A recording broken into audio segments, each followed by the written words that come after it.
The second book of Dove. The airlock hissed, and for the second time the entrance opened.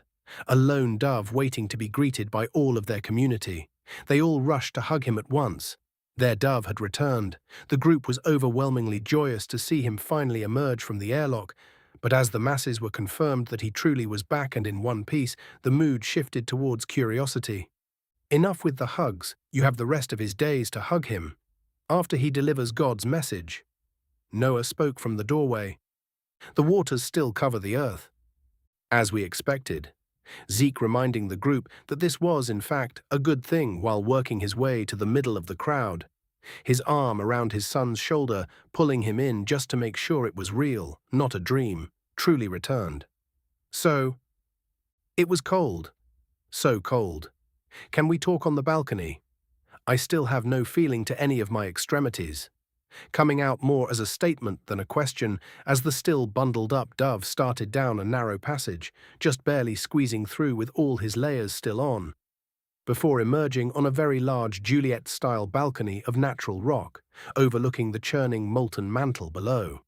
The large dome-like enclosure was always filled with this eerie red glow, the perfect backdrop to tell his campfire tale. The books, art and poetry failed to capture just how brutal the cold is. Dove picked up with a light chuckle, finally now starting to get feeling back in his fingers and nose. Was that the lava or pride creating that feeling? Warm enough now to remove the top layer, exposing the many pockets of his cargo vest beneath it. The one time I want to hear you speak and nothing. What did you see, boy? How deep are the waters? His uncle stealing any joy he might be getting in that moment. Humility. I found the stream no problem. It was considerably larger than we had expected. His words were meant for all those gathered and listening, but his eyes locked only with Triss. Really? But you made a point of how cold it was. Would think a lot more water would be locked up in ice. Confused, not sure where her logic was flawed, Triss stated to herself, needing to interject, break any awkward tension or eye contact. It was more powerful as well. I could feel the water spraying up when it churned over the rocks. Triss intentionally keeping from meeting his gaze, Dove snapped back into focus and continued with his debrief. I followed it some. I could hear signs of life, but never saw anything. I found a good spot to make camp and slept for the night. I woke to what sounded like an owl, but nothing that we had. Turning his attention to Proctor. Did you make camp at the clearing? Proctor asked, perplexed. No, but I did make it there the next morning, and that's where I saw actual life. An audible gasp washed over the crowd. It was a doe. Saw her bathed in heavenly-made sunlight, drinking from the still water. The poet in him coming out, so hoping his softer side would catch Triss's eye. Realizing she was still avoiding his gaze, Dove turned back to Proctor, returning to just the stark details. I was able to get 3 meters from her. I sensed no fear. When I first saw her from the water's edge, I recognized her from the NG photos, but when I got close, I could see she was different. Saying different with his entire body, not just his words. Don't worry, I got some really good photos so you could see for yourself. Fishing the small camera out of one of the multitude of vest pockets. You 3 can talk more after. I need to hear the part about why you are so certain the waters haven't receded.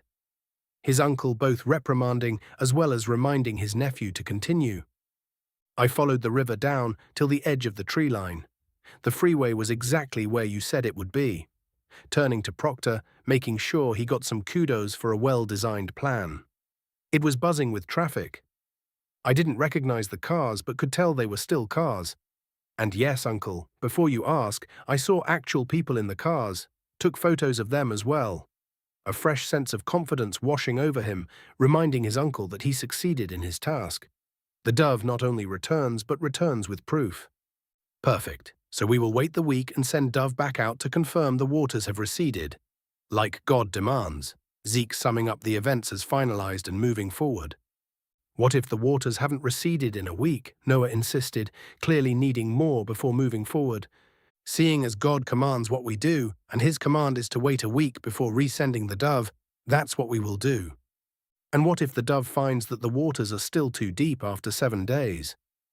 That's not what God has instructed. But what if, the older brother no longer asking his little brother, "I'll take action when God commands me," spoken more as a contract than a choice? Welcome back, and thank you all for joining us again. We pick up our tale just after the dove has returned to the ark from his maiden voyage. Our community joyous that he has returned, but a bit of tension brewing as the dove relays what he has seen, that the waters are still too deep. You would think everyone would have been elated to hear that God's plan is going as expected, matching the line in Genesis chapter 8, verse 8. Noah sent out a dove initially, but it returned because the waters still covered the earth. That is, everyone except for Noah, the direct son of Burke and our leader. I wonder why that would be. I could have sworn I felt some tension between two others as well. Though it was born of another origin, it was still tension nonetheless. I am just going to ignore that last point and focus on next week's transmission. The Book of Evan, a book close to our hearts, seeing as my brother and I are both children of Evan. So be sure to like and subscribe. We wouldn't want you missing it. Till then.